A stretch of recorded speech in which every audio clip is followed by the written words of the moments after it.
I think the fascinating thing is that almost every new business these days is a couple people trying to solve a personal problem. For us at Netflix, it was, how do we get access to watch every movie and every TV series we could ever imagine? And in those days, there was limited selection on television, limited selection in the old video stores, and so we were just trying to figure out, how do we solve our own challenges? And I think for today, it is so much easier than it was then. You can outsource almost everything.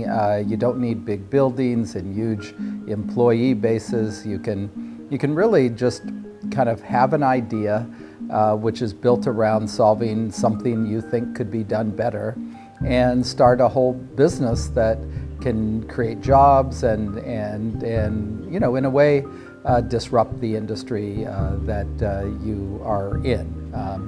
What I find so fascinating is that in most cases, the companies in those industries should have figured this out themselves, and it always amazes me why they didn't. Actually, I've kind of been thinking a lot about why they don't. Thank God they don't, because otherwise there wouldn't be all this opportunity out there.